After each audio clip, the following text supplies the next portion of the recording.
What's going on, guys? My name is Aaron Kane, and I am a member of the OP Graphics and Design Squad, and today we're going to be creating a nice, clean 8-bit style Twitter header. Let me show you exactly what we're going to be creating here.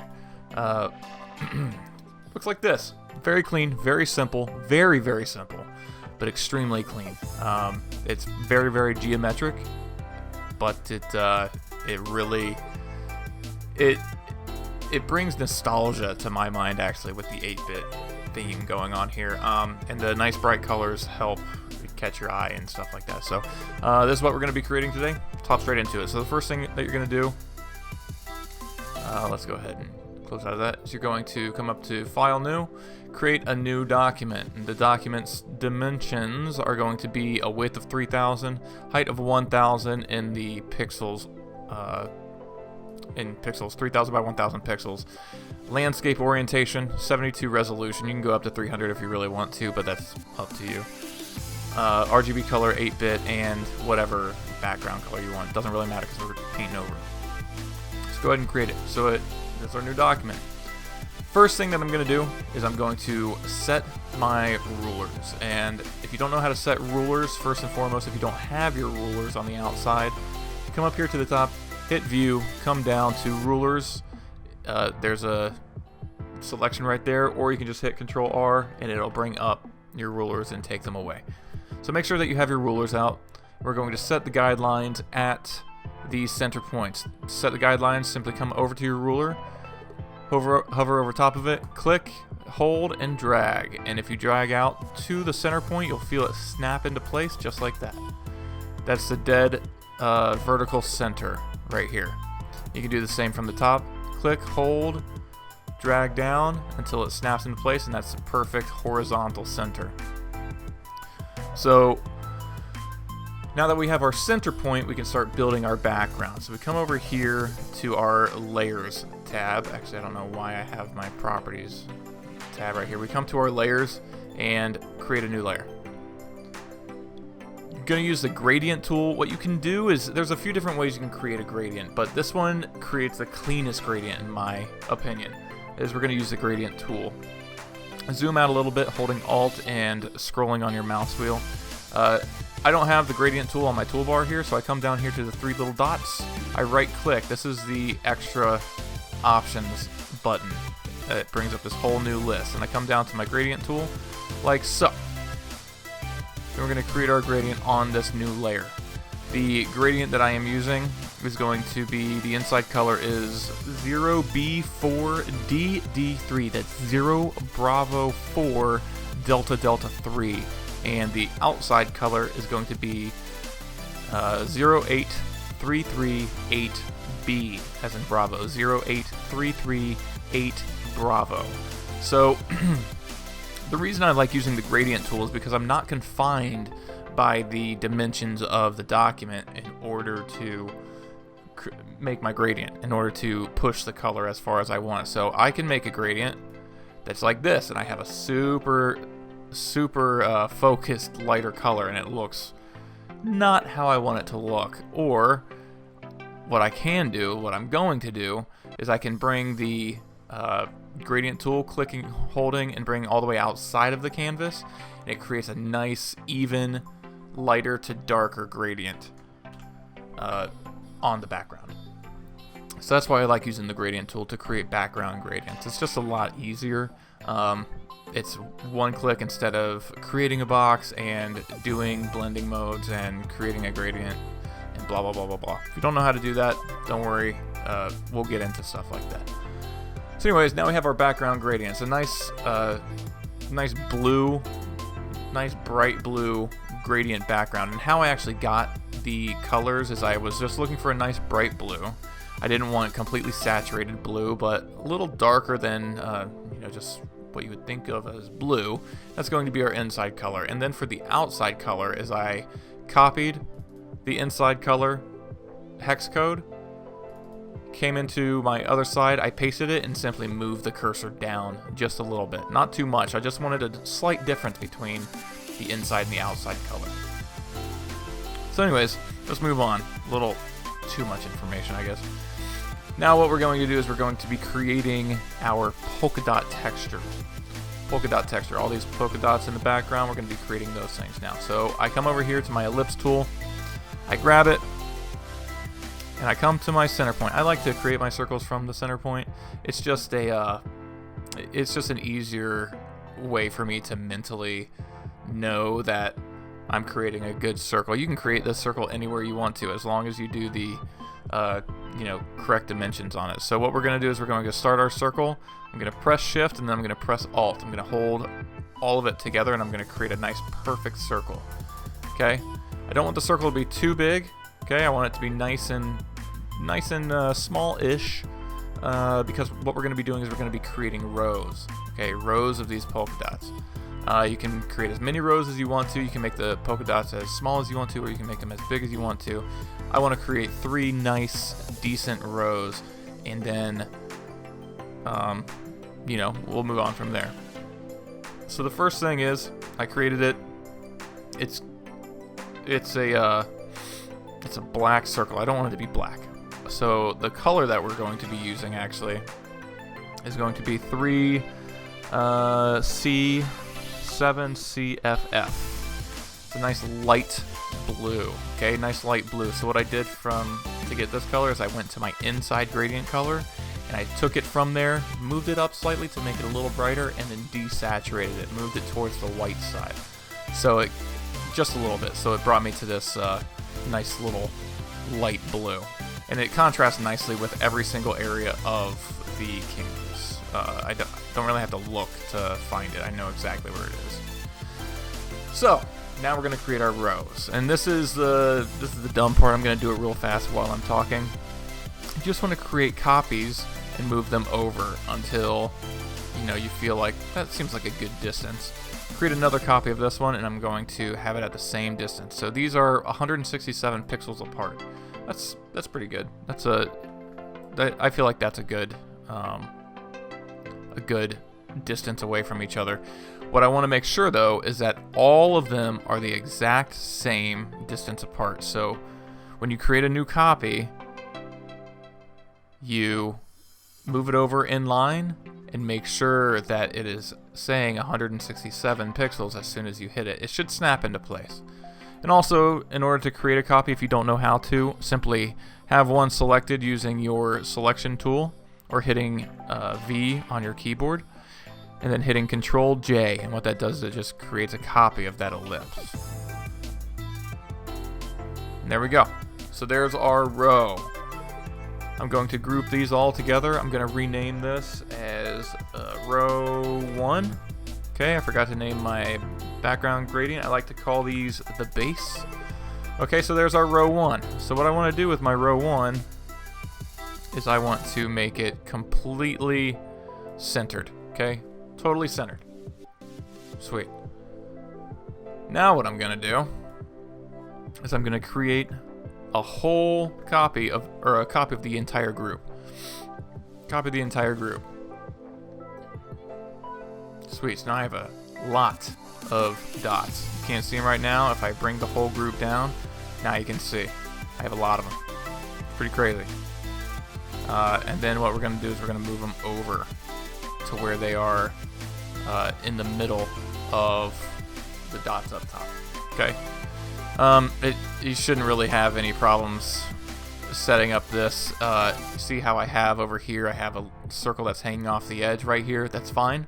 It's totally okay. It's just part of the texture. So what I did is I went ahead and created another copy, and I'm going to do the same thing over here. So as long as it says 167, it's going to be in line, and it's going to make a nice, decent row. Then what we're going to do to create our last row is I'm going to go and I'm going to make another copy of the original row. I'm going to bring it down in line and make sure that it is the same spacing here as it is here. Okay, you always want to have the same spacing to create a nice even texture. That's what it's all about, nice even texture. So there we go. We got our polka dot background. Pretty sweet. Now what we're going to do, we're going to go ahead, this is row 3, and this is row 2. Okay, make sure they're nice and organized and whatever. We're gonna grab all 3 of them. We're gonna group all 3 groups, and we're gonna call these the dots. Okay, we're gonna create a copy of our dots layer, hide the bottom one. I'm gonna call this dots working. So, why did I create a copy of that? Because I need to make sure that these polka dots are not just going to be blatant in your face like this the entire time. So what we're going to do is we're going to merge all of these groups that are in here. All of these groups, all of these dots, they're all about to be merged. Okay, how do you merge something? Simply select what you're going to merge, or if you're going to merge 2 layers, select all the layers you're going to be merging. Come to your keyboard, hit Control E, boom, merged.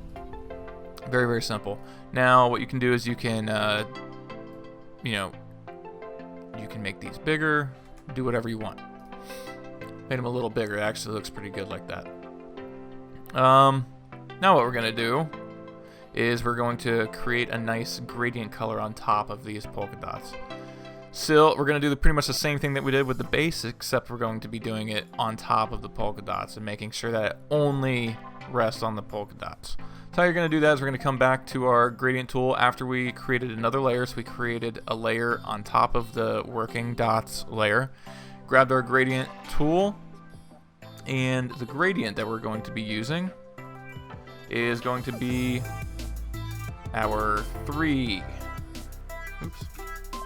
Charlie 7 Charlie Foxtrot, which is the same blue as this right here. Okay, same blue as a polka dot. And then the outside is going to be 0A40B0, 0 Alpha 4, 0 Bravo 0. Okay, so it's like lighter to darker, and then we're just going to hit it. We're going to do pretty much the same thing that we did before, except we're just coming to the edge of the canvas for this one, okay? Just coming to the edge of the canvas and letting it rest like that. Cool. That looks pretty clean. Looks really nice, but where the hell are my dots? They're hiding underneath this layer. So what we're going to do is we're going to take this, we're going to right click on the gradient that we just created on the layer, and we're going to come over here and we're going to hit create clipping mask. And what that's going to do is going to take that gradient and only apply it over the circles that we just created. Okay? Very, very simple. Very, very simple. Then the last thing that we're going to do in order to finish our background, okay, very, very simple background build. We're going to come over here, we're going to hit our dots working layer.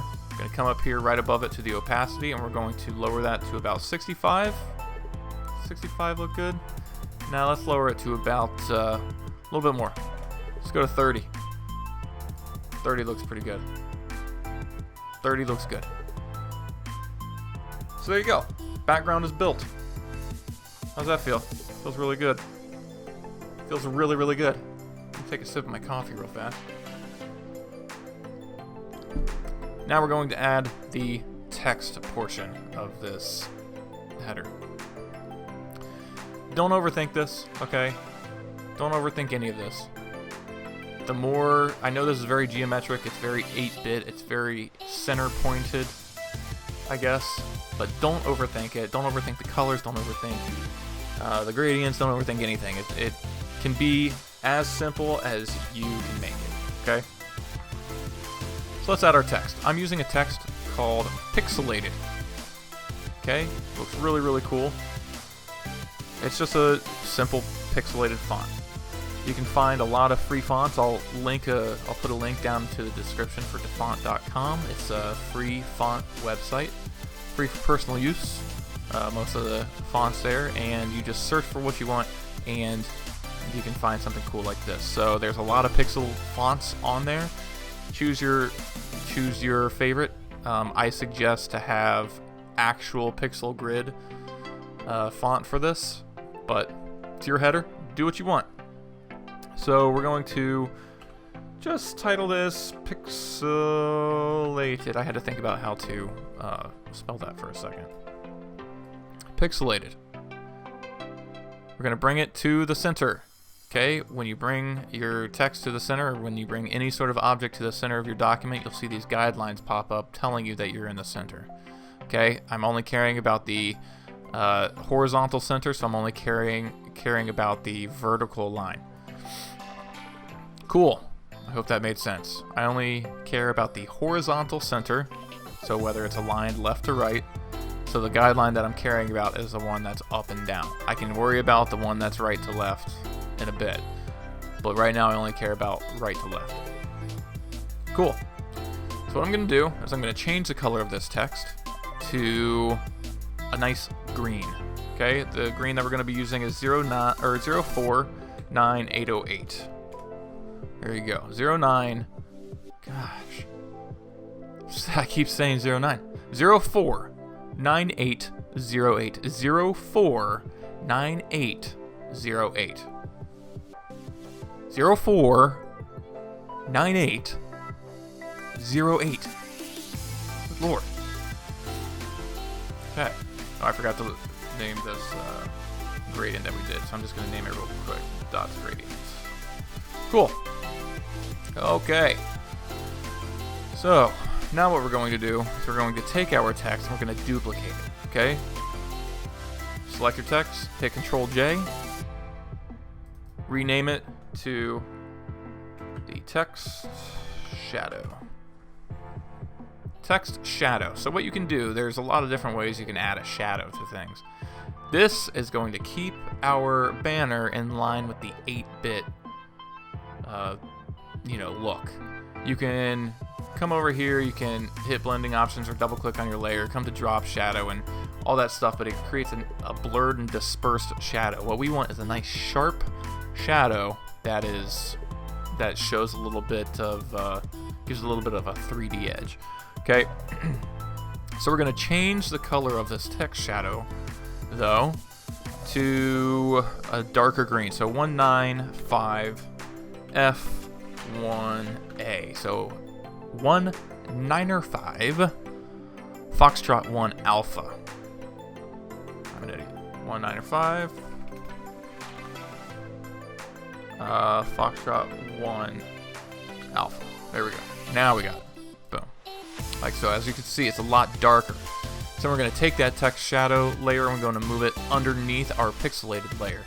Oh no, it disappeared. No, it's just under there. It's a little darker. And then what you're going to do is you're going to move down 20 keyboard clicks. Okay, you're going to hit the down arrow with your text shadow layer collected. You're going to hit your down arrow 20 times. Okay, it's going to do approximately just 20 units. I don't think it's going to be pixels because of how far out we're zoomed, but it's going to be 20 units. So 1, 2, 3, 4, 5, 6, 7, 8, 9, 10, 11, 12, 13, 14, 15, 16, 17, 18, 19, 20. Okay, so that's way too far. So we're going to do half of it. 1, 2, 3, 4, 5, 6, 7, 8, 9, 10. Like so. Zoom in, you can see how it's just creating a shadow. I still think it's a little much, so we're going to move it up by 2. Like so. So we did a total of 8 clicks.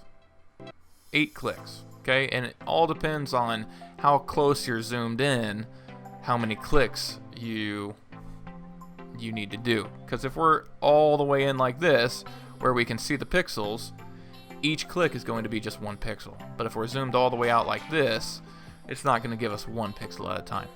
Okay? So what you want to do is you just want to end up with your text shadow layer looking like this, to where it's almost a whole pixel worth of shadow underneath the original text layer. Whatever it happens to say. It could say your name, it could say whatever that you want. Okay? So this looks good.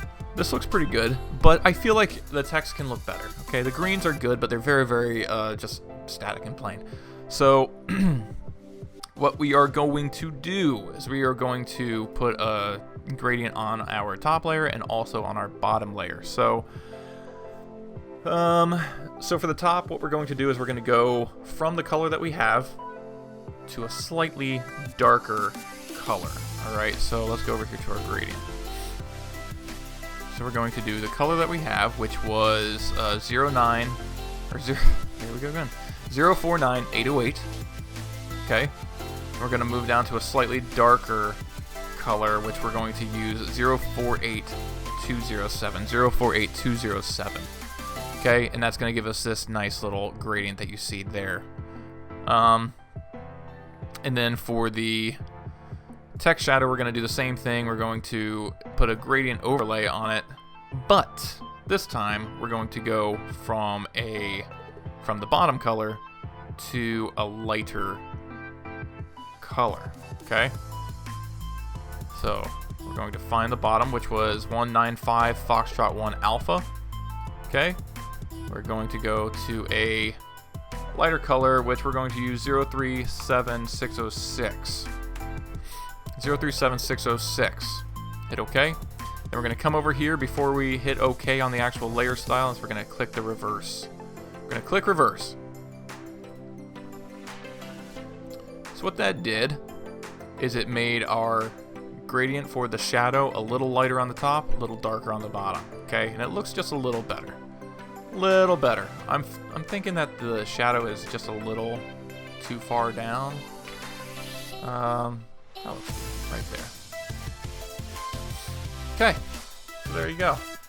There's your main title text for this header. Very, very simple. Very, very simple. Don't overthink it. Like I said, just get your gradient. Play around with it how you want to, and there you go. So what we're going to do is I'm going to rename this to my text group, like so. You can add a subtext if you would like, which I actually am going to. We're not going to make it that big. We're actually going to make it, let's say 30. We're going to do a, proud member of OP Design Group, just because I got to plug my own channel, blah, blah. We're going to go ahead and center this as well. And instead of doing the same sort of style for the shadow, is we're just going to go ahead and add a drop shadow to this, just to make it a little easier, because this is so small that doing all that would be sort of counterproductive. It would just make it look too messy and you wouldn't even be able to read it.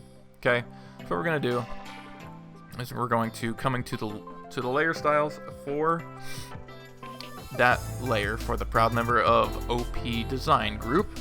That's whatever, it could say whatever you want, proud member of so-and-so gaming, blah, blah, blah, blah, blah, whatever. So, make the shadow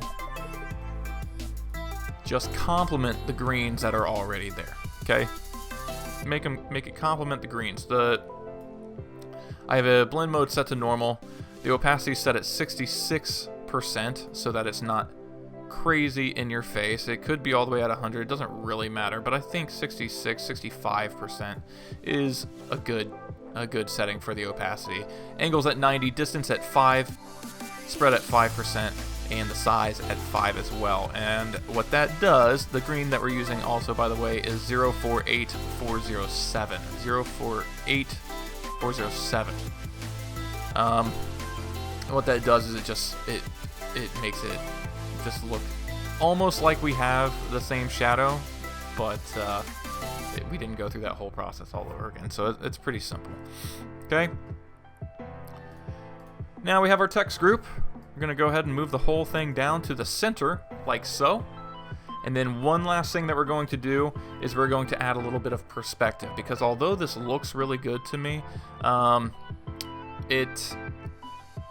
know what else we could do is we could probably add an inner glow to that top pixelated thing. So we're going to add an inner glow, but the inner glow is going to be our top color.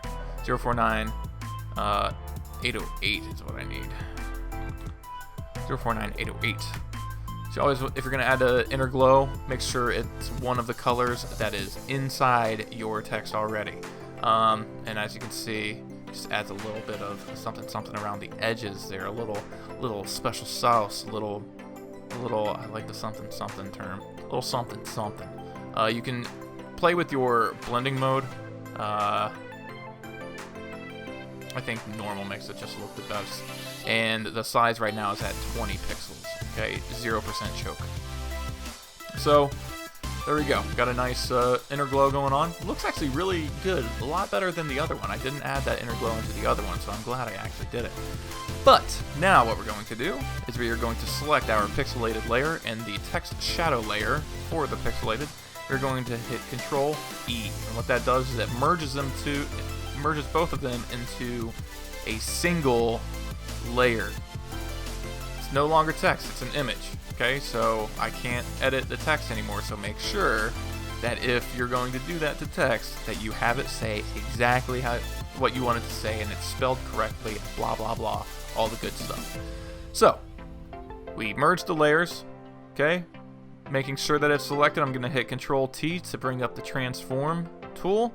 I'm going to right click on the image itself, and I'm going to come down to perspective.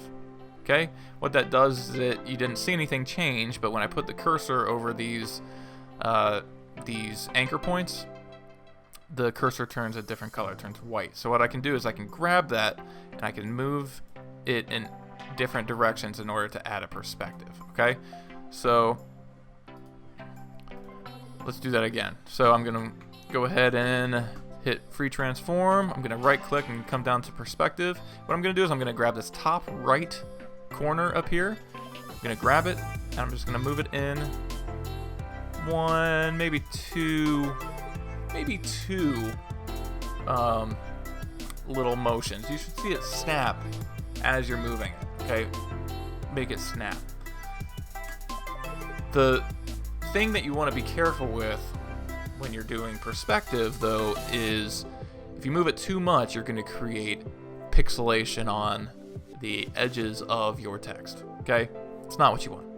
You want a nice clean lines, which is why I said only one or two. It gives us a little bit of an upward sort of perspective, I guess is the only real way to say that, but it leaves us with those clean lines. So there you go. Boom, now you're done. Super simple, okay? Super clean, looks very, very good, very, very professional. It, like I said, it harkens back to the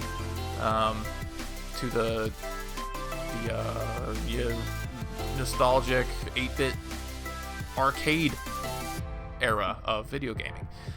And this is infinitely manipulatable too, so you can add a bunch of different stuff. Like if you want to add sponsors down here, if you wanted to put, I don't know, you want to put like characters and stuff behind the pixelated, boom, there you go. You can manipulate this how you see fit. But that being that, there you go. So I hope you guys liked this tutorial. I hope you learned something new. I hope that if you like it, make sure that you put a thumbs up on the video. Please consider subscribing to the channel, and thank you very much for watching. I'll see you next time.